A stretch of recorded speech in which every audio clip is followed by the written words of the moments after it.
rekam dulu. Siang, Pak.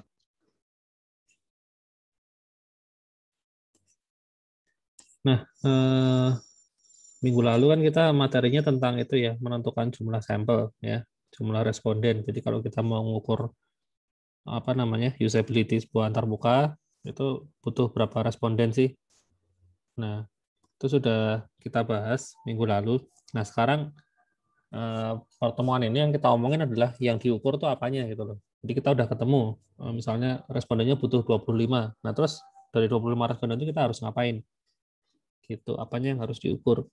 Sebenarnya ada banyak banyak apa namanya? Banyak matriks ya. Ada banyak metrik yang bisa digunakan. Jadi mulai pertemuan ini dan seterusnya itu kita cuma ngomongin matriks ya.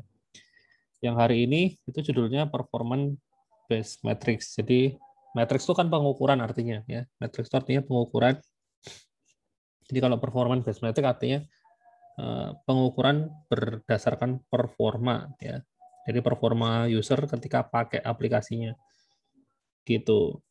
Nanti karena ada juga yang pengukuran tuh berdasarkan emosional, ada pengukuran berdasarkan behavior, pengukuran berdasarkan problem, nah, jadi macam-macam ya gitu. Nah, performance based metric ini dia termasuk ya pengukuran kuantitatif ya. Jadi isinya berupa angka ya, berupa angka-angka gitu yang bisa diukur. Oke, jadi pada dasarnya yang namanya performance matrix ya, performance matrix itu kan ada 5 ya. Jadi ini apa namanya? Ini diambil dari itu prinsip usability ya. Prinsip usability itu kan ada 5 ya, efisiensi, efektivitas, terus error tolerance, learnability, sama apa ya satunya ya? Error tolerance, learnability, ya itulah pokoknya. Lupa saya satunya apa ya. Gitu. Nah, dari 5 itu kemudian dijabarkan ya. Jadi di sini ya dijabarkan ke performance matrix itu jadi ada 5 juga ya. Ada 5 juga. Ada ini task success ya, itu dia dasarnya dari efektivitas, kemudian time on task itu efisiensi, ini error tolerance, kemudian ini efisiensi yang ini itu ya dari efisiensi yang tadi juga yang dari apa namanya dari prinsip usability. Sebenarnya time on task ini juga termasuk efisiensi, cuman efisiensi yang dimaksud di poin 4-nya adalah efisiensi selain sisi waktu ya. Selain dari sisi waktu, kemudian yang kelima ada learnability. Gitu. Jadi ada 5 hal yang bisa diukur. Biasanya yang pasti diukur itu yang nomor 1 sama 2 ya. Itu biasanya selalu diukur. Gitu. Karena yang paling gampang ya mengukurnya. Oke. Jadi kan kalau kita ngetes ke responden itu kan kita pasti ya apa namanya bikin skenario ya. Usernya suruh ngapain sih? Misalnya ini skenarionya ya. Suruh buka website online shop gitu ya. Kemudian tujuannya adalah ini. Tujuannya adalah nyari produk dan beli satu barang, ya itu tujuannya, ya user goal-nya itu. Kemudian nah ini apa namanya tasnya ya, tasnya ini contoh tas yang jelek sama tas yang bagus ya. Jadi disarankan pakai tas yang ini contohnya, belilah sepasang sepatu yang harganya di bawah 500.000 ya, seperti itu. Belilah sepasang sepatu yang harganya di bawah 500.000 gitu. Nah, kemudian ini sudah beda lagi ya. Ini contoh yang lain ya. Ini contoh apa namanya? Contoh yang lain. Ini juga contoh yang lain. Itu beberapa contoh ya. Beberapa contoh skenario ya. Nah, dari satu skenario ini kita kan bisa ngukur ini ya. Ada 5 matriks tadi ya. 1 2 3 4 5 ini bisa bisa kita ukur ya. Gitu. Intinya kalian bikin bikin apa namanya beberapa skenario. Jadi misalnya skenario yang pertama ini kan beli sepatu. Nanti mungkin skenario berikutnya coba cari sepatu ya di sorting kayak gitu misalnya yang mereknya ini doang ya, mereknya X doang misalnya kayak gitu ya. Terus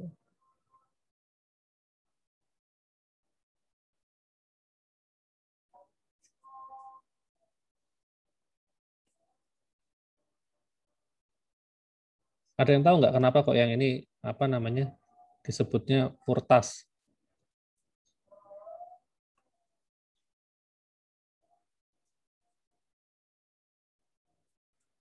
Ada yang tahu nggak?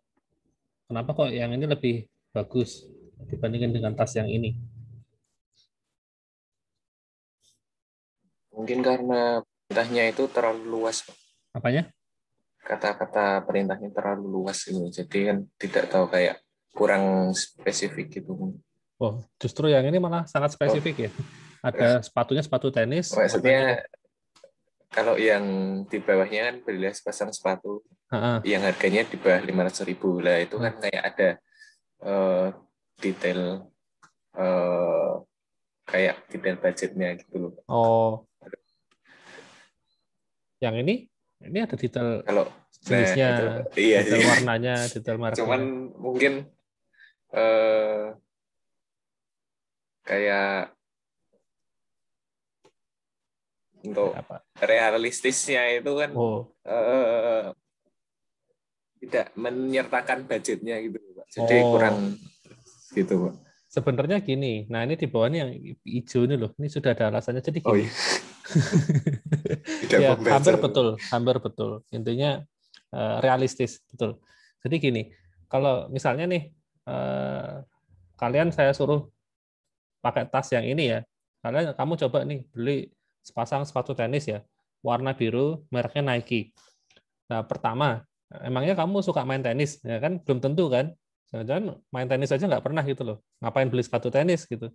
Yang kedua, warnanya harus biru. Padahal kamu sendiri juga belum tentu suka warna biru. Nah, aku sukanya kalau sepatu warnanya merah itu misalnya. Yang ketiga, mereknya Nike. Nah, saya nggak suka merek Nike. Saya sukanya merek Adidas misalnya kayak gitu. Artinya gini, eh, tas ini kalau misalnya tidak realistis ya, tidak sesuai dengan apa ya istilahnya ya. Ini intinya dia tuh nggak biasa melakukan itu gitu loh. Dia nggak biasa beli sepatu tenis nggak pernah. Warnanya biru apalagi, merek Nike juga enggak gitu loh. Nah dia kalau dikasih tas kayak gitu, padahal dia sendiri nggak pernah melakukan itu, jadi dia cuma kayak asal ngerjain aja, itu yang asal ngerjain selesai gitu, tapi dia nggak kayak nggak terikat dengan sistemnya gitu loh, kayak makainya cuma ya asal-asalan aja gitu, seperti itu. Jadi ini terlalu spesifik. Jadi ya ibaratnya kalau misalnya gini, kalian saya suruh beli apa misalnya, beli bakso gitu ya, kamu aplikasi buat pesan makanan itu ya. Coba kalian pesan bakso 5 mangkok gitu, padahal kalian nggak suka bakso gitu, misalnya sukanya nasi goreng, tapi dipaksa beli bakso di skenario-nya. Nah, misalnya kayak gitu. Nah, itu kalau kayak gitu tuh nanti ngerjainnya aja kayak asal-asalan gitu loh. Tapi kalau kalian misalnya disuruh membeli sesuatu yang memang kalian biasa beli itu lebih lebih apa ya? Lebih kayak lebih menyatu ya dengan sistemnya gitu loh. Kalian lebih realistis lah gitu. Seperti itu. Jadi hasilnya lebih valid mestinya seperti itu. Nah, makanya yang bawah ini lebih tasnya lebih realistis karena gini, belas pasang sepatu ya, mereknya terserah ya sesuai dengan yang kesukaan kalian. Tapi harganya di bawah 500. Nah, kalau masalah budget kan orang ya secara umum memang semuanya memperhatikan duit kan gitu. Jadi kalau masalah duit kan pasti kita juga beli apa-apa juga pasti ada budgetnya gitu. Misalnya beli HP maksimal 5 juta ya, beli laptop maksimal 10 juta misalnya kayak gitu, ya kan. Jadi kalau parameternya yang seperti ini kayak budget itu kan hal yang umum ya, semua orang juga pasti mikirin budget. Nah, itu nggak masalah. Tapi kalau kayak gini, beli sepatu tenis lah, orangnya yang disuruh juga belum tentu suka main tenis gitu ya. Biru, orangnya juga yang disuruh belum tentu suka warna biru, mereknya juga sama. Ya, nah itu ini kurang bagus ya seperti itu. Jadi kalau bikin tas itu tolong diperhatikan. Ini tas itu universal gitu loh. Jadi kalau dikerjakan orang, ya orangnya ini emang biasanya biasanya begitu gitu loh. Kalau beli sepatu misalnya ya di bawah 500 gitu misalnya. Seperti itu berlaku untuk semua orang, intinya seperti itu. Gitu. Kemudian, nah ini juga sama ya. Hmm, ini terlalu terlalu detail perintahnya ya. Anda ingin nonton film hari Minggu siang, pergilah ke karena pada saya apa yang akan Anda klik berikutnya. Nah ini kayak kita kayak terlalu ngasih perintah ya, terlalu detail. Kalau yang ini kan intinya coba buka CGV terus cari info film dah kayak gitu. Ya terserah dia caranya mau gimana kayak gitu. Terus, nah ini juga ini terlalu detail juga ya. Langsung aja tasnya tuh langsung ke goalnya aja, carilah nilai hasil ujian di situs ikhlas gitu. Nah justru nanti user itu caranya nyari gimana, jangan-jangan sistem kita itu apa namanya ada yang salah gitu loh. Jadi sampai usernya itu nggak tahu kalau oh, ternyata menunya tuh di sini gitu loh. Semuanya nggak ngerti. Nah berarti menu kita salah. Tapi kalau kita sudah kasih perintah seperti ini, pergilah ke situs ikhlas ya, cari tombol sign in. Nah, dia pasti akan nyari ya, karena sudah diperintahkan begitu. Nah, tapi efeknya kita jadi nggak tahu sebenarnya tombol sign in kita tuh sudah pas atau belum sih layoutnya, gitu loh. Karena kita sudah langsung merintahin gitu loh. Seperti itu. Kalau suruh nyari sendiri kan, nah usernya bisa nggak sih nyari tombol sign in sendiri? Nah, itu kita akan dapat feedback yang lebih banyak gitu loh. Jadi kalau seandainya sistemnya jelek ya hasilnya jelek, eh, apa namanya, hasilnya valid gitulah. Tapi kalau yang ini ya, kalau yang saya blog ini, kalau misalnya sistemnya jelek, nah usernya hasilnya tetap bagus masalahnya. Ya, jadi kita nggak dapat hasil yang valid gitu.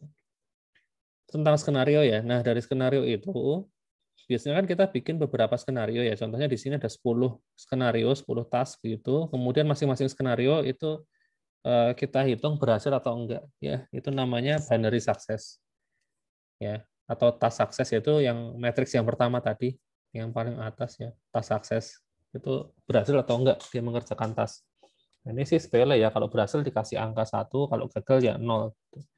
Dari sini kita akan tahu mana task yang kira-kira paling susah ya, dilihat aja di bawah ya, rata-ratanya ternyata yang paling susah adalah task nomor 9 ya. Dari 10 orang yang berhasil cuma 1, nah berarti ini task 9 ini lewatnya tentang apa, nah itu harus diperbaiki. Gitu. Kalau misalnya yang ke kanan ini adalah partisipannya ya. Kalau kita lihat partisipan yang nilainya jelek itu partisipan nomor 5. Nah, kita perlu cek partisipan nomor 5 kok bisa jelek itu kenapa? Apakah dia misalnya sudah dia nggak biasa pakai komputer, jadi atau nggak biasa pakai HP, jadi agak susah memang, atau ada faktor yang lain. Nah, kayak gitu. Kalau iya ya sudah dimaklumi aja gitu, karena memang nilainya jelek semua. Ya. Tapi kalau enggak, ya kita perlu cari tahu, memang mungkin di sistem kita ada yang salah. Gitu. Ini juga sama sih kalau yang ini, cuman ini namanya itu ditampilkannya pakai bar, ya, bar chart gitu. Tapi pada dasarnya sama dengan yang ini. Ya. Itu task sukses. Nah, ini ada beberapa macam yang bisa disebut dengan kegagalan. Misalnya responden nyerah ya, saya nggak bisa lagi lanjut, bingung. Gitu. Atau kita yang nyetop karena sudah terlalu lama, ya sudah melebihi waktunya, seperti ini, misalnya nomor 3. Atau bisa juga diberhentikan karena dia melencengnya sudah terlalu jauh ya, jadi sudah nggak bisa balik lagi, ya di stop aja. Atau respondennya berhasil ngerjain tapi outputnya nggak sesuai harapan kita, itu juga dihitungnya gagal. Tapi respondennya ngerasanya berhasil, ya. Padahal yang dimaksud salah ya, ya udah gitu, itu tetap salah ya. Gitu. Kemudian ini masih task success ya. Task success sih gampang ya. Itu tadi yang binary ya. Binary itu cuma 1-0, kalau 1 berhasil, kalau 0 gagal. Nah, kemudian bisa juga kalau mau dibikin ada tingkatannya ya. Ada 6 level ini. Kalau misalnya benar-benar apa namanya 100% sukses ya dikasih poin 1 ya, itu kalau dia bisa dengan sendirinya. Kalau butuh bantuan kita, misalnya dia butuh tanya-tanya, berarti kasih poinnya 2. Kalau parsial ada juga dibagi 2 ya, 3 sama 4, yang pakai bantuan dan tanpa bantuan. Parsial itu ya separuh berhasil lah, udah setengah jalan tapi hasil akhirnya mungkin masih salah. Dan yang terakhir ya emang benar-benar gagal gitu. Hasilnya salah atau usernya nyerah ya, seperti itu. Jadi bisa dibagi ada 3 ya, 3 tingkat. Masing-masing tingkat dipecah jadi 2, jadi totalnya ada 6 tingkat ya. Itu. Cara yang kedua ini bisa dipecah lagi jadi 4 tingkat. Sebenarnya ini nggak ada aturannya sih. Mau dipecah jadi 3 tingkat, 4 tingkat, 5 tingkat, atau 10 tingkat ya bebas aja, yang penting konsisten. Ya. Kemudian, nah ini kalau mau minta bantuan tadi ya, kan ada yang with assistance sama without assistance ya. Seperti ini. Ini apa ya? Oh, nggak ada tulisannya. Ya, karena ini slide-nya PDF ya. Jadi kayaknya harusnya ada animasinya gitu. Skip aja. Ini kalau dibagi ini bagi 3 ya, yang ini ya, sukses, gagal, atau separuh ya. Ini cara ngitungnya gini, kalau yang sukses itu dihitungnya 1 ya. Jadi yang SS ini kan sukses ya, dihitung 1, di total ada 9 ya. Maka 9, ini yang sukses, yang parsial ada 4, nah itu dikali setengah ya, 4 kali setengah. Yang gagal ya nggak usah dihitung ya. Terus tinggal dibagi total responden dikalikan jumlah tasnya berapa. Respondennya 4, tasnya 6, jadi 24. Ya ini hasilnya. Ya. Success rate-nya dari keseluruhan itu 46%. Ya. Gitu. Kemudian, ini nampilin doang ya. Ini masih tas sukses. Nah, berikutnya adalah time on task ya. Kalau time on task itu ngitung waktu. Ya, ngitung waktu. Nah, kalau saran saya itu kalau mau ngitung waktu itu mending yang direkam itu layar komputer atau layar gadget yang dipakai ya buat kita aplikasi. Kalau pakai stopwatch tuh takutnya meleset ya. Jadi orangnya sudah mulai, kalian mencetnya telat ya. Karena selisih 1-2 detik itu cukup ngefek masalahnya ya. Cukup besar dampaknya. Jadi misalnya usernya udah selesai, kalian nyetopnya juga telat kan juga ya bikin kacau nanti. Jadi mending pakai ini direkam gitu. Kalau enggak ya pakai aplikasi khusus tapi berbayar biasanya. Ya pakai ini direkam aja ya. Direkam kan biasanya sudah ada bawaannya ya di komputer atau di HP. Kalau harus install pun gratisan banyak ya. Cuman masalahnya kalau pakai rekaman itu kalian kerjanya jadi 2 kali ya. Jadi layarnya direkam, nanti kalau sudah selesai rekaman, sudah selesai ngetes ke semua responden, kalian harus ngecek lagi satu-satu ya videonya. Terus dihitung detiknya ya. Misalnya tadi mulainya di menit 1+5, lalu selesainya di menit 1+27, berarti tinggal 1 menit 27 dikurangi 1+5, ketemu 22 detik, nah misalnya kayak gitu. Ya. Tapi hasilnya dijamin akurat ya. Kalau enggak ya bisa dihitung ulang. Kalau stopwatch kan kalau misalnya kita telat atau kita salah pencet kan udah nggak bisa diulang. Masa usernya suruh ngulang lagi ngerjain tasnya kan kasihan ya. Gitu. Kemudian apa ini? Oke, beberapa hal yang harus diperhatikan saat mengukur time on task. Partisipan diberitahu bahwa waktunya dihitung, kemudian perlu range nggak atau threshold. Artinya gini, misalnya task 1 gitu waktu maksimalnya 30 detik. Ya. Kalau sudah lebih dari 30 detik maka dianggap gagal. Misalnya kayak gitu, atau dibebasin aja mau berapapun lamanya ya udah dibiarin aja. Gitu. Kemudian apakah terdapat outliers? Maksudnya dari hasil pengujian itu ada 1 orang yang bisa cepat banget ya, apa-apa cepat ya, jauh di atas rata-rata yang lain ya. Jadi dia itu rata-ratanya misalnya 5 detik ya, sementara yang lain itu kebanyakan 20 detik ya, kan agak agak jomplang gitu ya. Nah, ini itu disebutnya outliers. Nah, meskipun dia itu bagus ya, hasilnya bagus, tapi kalau misalnya hasilnya terlalu jomplang ya mending dikeluarin aja ya, karena hitungannya termasuk nggak valid ya, datanya termasuk tidak valid. Orangnya terlalu superior ya, tidak mencerminkan kebanyakan orang gitu loh, seperti itu. Tapi kalau misalnya yang seperti itu yang bisa ngerjain cepet itu ada cukup banyak ya, tetap dimasukin ya.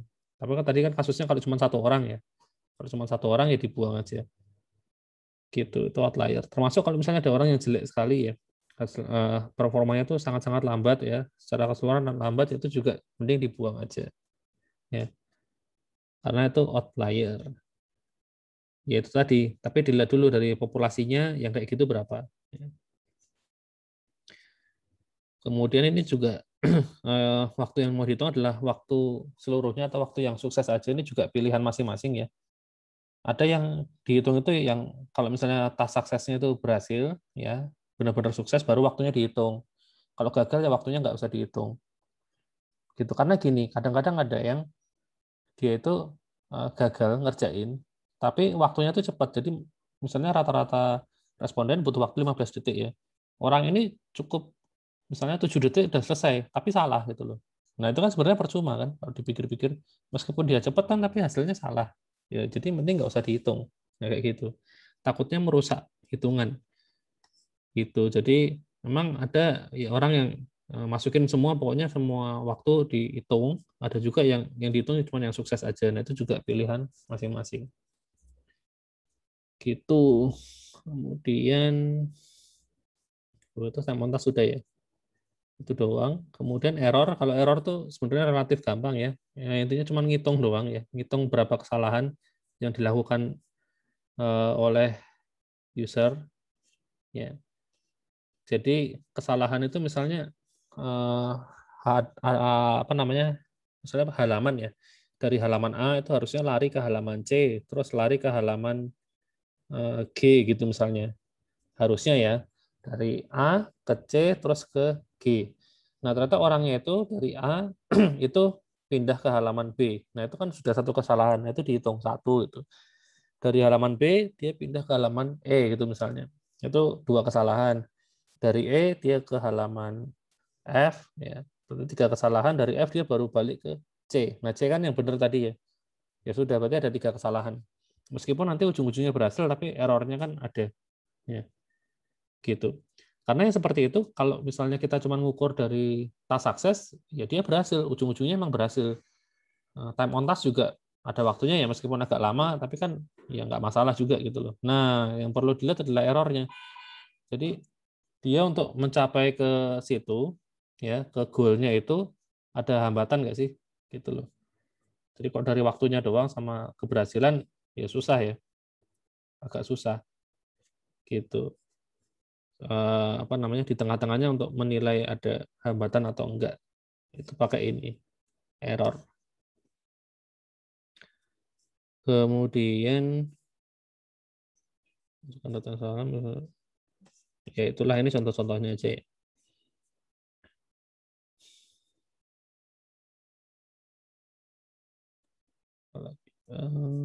Efisiensi. Nah, kalau efisiensi ini pokoknya selain waktu ya, selain waktu, dan biasanya efisiensi itu semakin besar angkanya itu semakin jelek. Waktu kan juga sama ya. Waktu itu semakin gede angkanya kan semakin jelek. Orang yang berhasil dalam waktu 10 detik itu pasti lebih bagus daripada orang yang berhasil dalam waktu 30 detik. Ya. Artinya makin gede angkanya makin jelek. Ya, makin kecil makin bagus. Termasuk efisiensi. Ya. Tapi efisiensi di sini itu selain waktu. Jadi misalnya jumlah klik, jumlah ketikan, jumlah apa namanya halaman yang dikunjungi. Ya.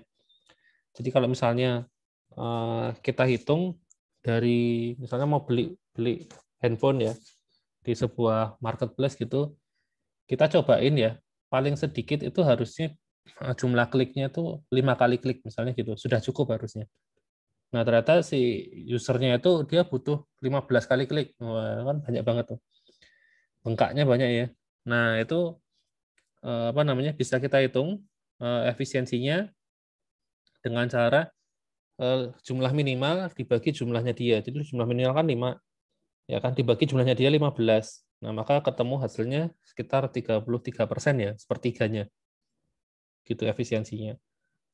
Nah, itu makin gede angkanya user, hasilnya akan semakin kecil. Kalau usernya misalnya cuman ngekliknya 7 kali ya, 7 kali klik, padahal minimalnya 5 ya, berarti 5/7. Ya 5/7 kan berarti sekitar berapa ya?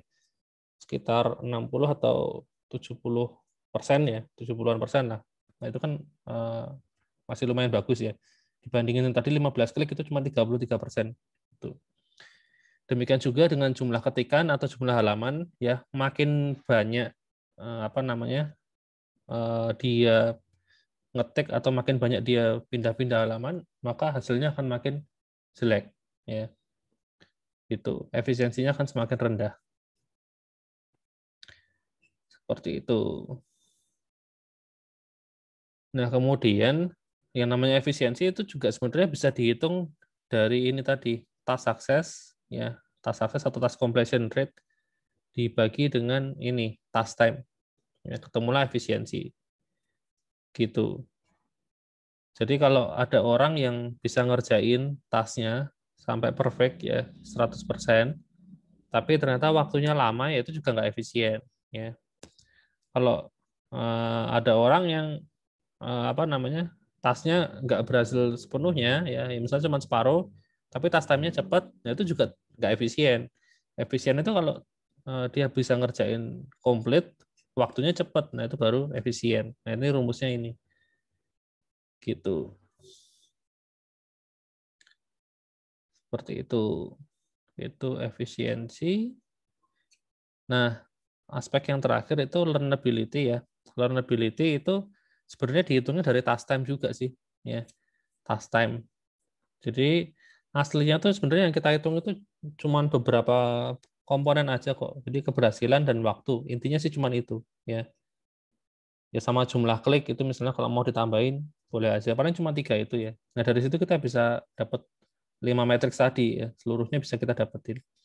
Jadi yang namanya learnability itu responden itu disuruh mengerjakan task yang sama secara berulang-ulang ya. Jadi misalnya ada task tadi ya, belilah sepatu sepatu apa namanya dengan harga di bawah 500.000 misalnya kayak gitu. Nah dia kerjakan butuh waktu 20 detik. Nah nanti tas yang kedua itu dikasih tas yang lain. Nah nanti tas yang tadi itu diulang lagi misalnya di tas nomor 5 ya. Tas nomor 5 itu sama dengan tas nomor 1. Paling parameternya diubah dikit. Kalau tadi misalnya budgetnya limitnya 500, nah sekarang budgetnya limitnya 1 juta misalnya kayak gitu. Tapi kan sebenarnya tasnya kan sama ya. Cara kerjanya kan juga sama ya. Yang diklik itu juga sama, paling cuma beda nominalnya aja. Nah, itu kan artinya tas yang sama dikerjakan berulang-ulang. Nah, seharusnya kalau websitenya itu punya learnability yang bagus, itu waktunya makin lama makin turun. Ya. Kalau pertama kali nyoba tadi dia butuh waktu 20 detik, harusnya waktu nyoba berikutnya kurang dari itu. Ya. Nanti turun-turun terus, ya meskipun akhirnya ya landai kayak biasa. Ya. Jadi turun karena dia sudah pernah nyoba kan, mestinya pas nyoba yang kedua dia udah tahu ya tadi oh tombolnya ini gitu loh. Harusnya bisa lebih cepat gitu. Kalau misalnya nyoba yang kedua ternyata malah lebih lama ya berarti sistem kita ada yang salah ya, susah dipelajari ya. Kesimpulannya begitu. Masa udah pernah nyobain terus nyoba lagi kok malah jadi lambat kan aneh ya. Harusnya makin lama makin cepat kayak gitu. Nah, itu ngukurnya pakai waktu ya. Kalau apa namanya? Learnability itu pakai waktu. Kita ngukur waktunya harus makin cepat. Gitu. Jadi ada task yang sama itu dikerjakan berulang-ulang. Sebenarnya nggak harus waktu ya, bisa juga pakai pakai jumlah klik boleh, ya jumlah ketikan, jumlah halaman yang dikunjungin. Cuman kalau jumlah halaman itu atau jumlah klik itu kurang kelihatan ya. Jumlah kliknya kan selalu sama ya. Gitu. Misalnya yang tadi pertama misalnya 6 kali klik ya, berikutnya 4 kali klik, berikutnya 3 kali klik, berikutnya lagi 3 kali ya, cuma 3 kali terus gitu. Karena ya angkanya tuh terlalu apa istilahnya ya, angkanya tuh kan diskrit ya, 1, 2, 3 jumlah klik kan nggak bisa kliknya 1,5 klik gitu kan nggak mungkin ya, atau 1/3/4 klik kan nggak bisa. Karena angkanya diskrit jadi susah untuk ngomper beberapa kali percobaan.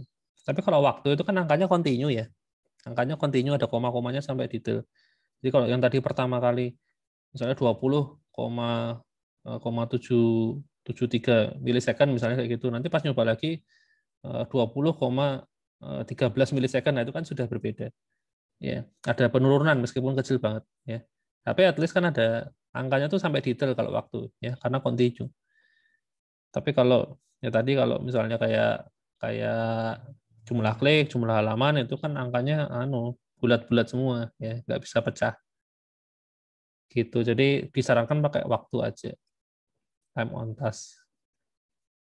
Itu kemudian class activities. Loh, sudah habis. Oh, sudah habis. Dikit ya. Oke. Ada yang mau ditanya dulu nggak sampai di sini?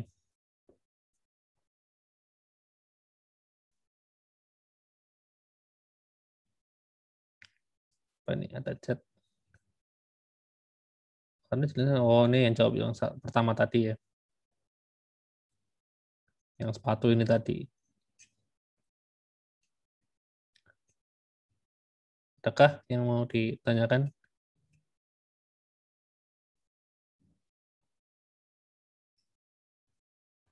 Pak, berarti nanti untuk tugas yang terakhir itu mewawancarai ini Pak, teman gitu misalkan terus direkam suruh ngerjain gitu Pak.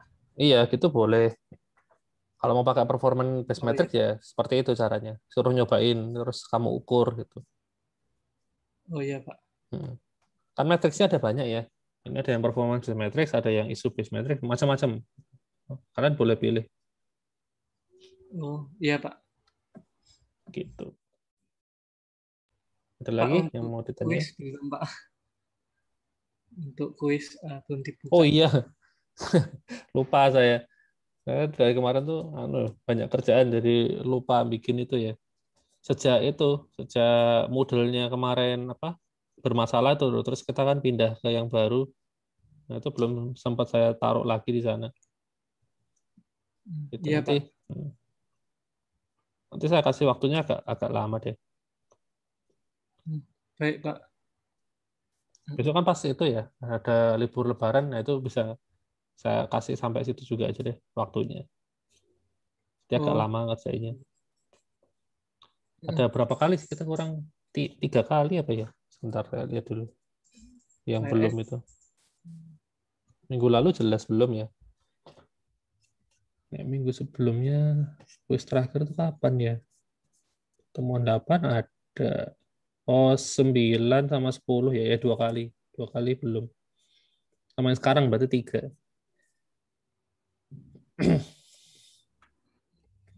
Iya Pak. Oke. Ada lagi mungkin yang mau ditanyain?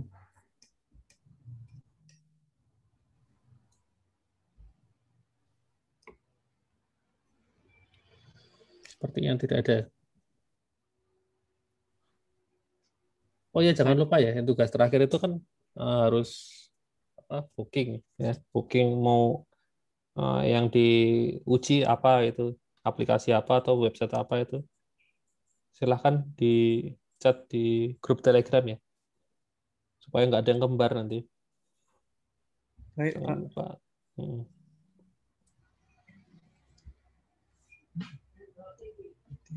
Kurang 2 pertemuan lagi ya mungkin Pak. Udah. Iya, Bu. 3 tuh. Ini kan 11 tuh kita sekarang. Ini kok tulisannya 12 ya Pak? Masa sih? Di mana? Oh, di Ikhlas itu ya? Pak. Oh, karena itu UTS juga kita presensi. Oh. Oh Hmm. iya Pak. Ada presensi UTS. Jadi kalau yang di Ikhlas totalnya 16 kali ya, sama UAS kan Oh. masih kurang Oke. 3 kali. Ya. Cepat Di banget. minggu depan sekali, terus ada libur Lebaran seminggu, habis itu eh, pertemuan lagi 2 kali. Pokoknya cuma sampai akhir Mei ya. Akhir Mei sudah selesai semua. Terus Oh. ujiannya Juni. Oh iya Pak. Tinggal bentar lagi, cepet juga ya. Cepat banget. Semester depan tuh kayaknya sudah tatap muka ya. Oh. Nah, kalau Sepertinya belum sudah. vaksin gimana Pak? Kenapa? Kalau belum vaksin. Nah itu dia. Nah, tapi dari peraturan menteri katanya disuruh sudah tatap muka karena Hmm. dosennya sudah divaksin semua, mahasiswanya belum. Cuman nggak tahu kayaknya sih ya mungkin nanti masih separuh-separuh ya. Jadi mungkin yang domisilinya yang di sekitar sini yang disuruh tatap muka, tapi yang jauh-jauh kayaknya masih online sih.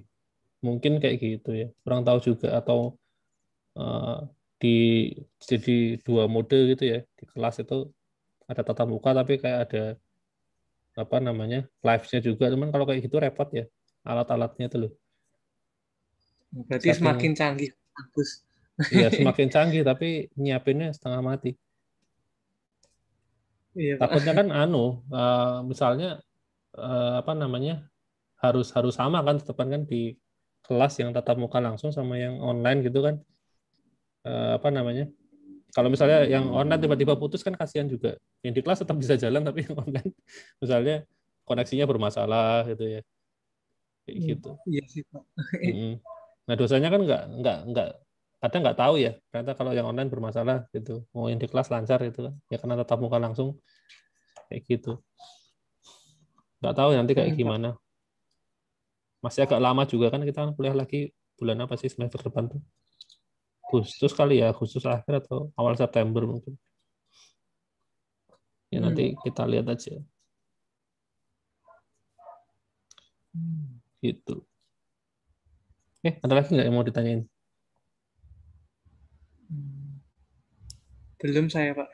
Oke, ya sudah. Ya mungkin kayaknya cukup sampai di sini ya. Nanti kalau ada yang mau ditanyain bisa tanya di grup aja ya. Silakan. Terutama mungkin tentang tugas-tugasnya ya. Bisa ditanyain. Oke, ya Baik, sudah Pak. kalau gitu. Sampai di sini aja pertemuan kita. Sampai ketemu lagi minggu depan. Oke. Thank you semuanya. Terima kasih, Pak. Terima kasih.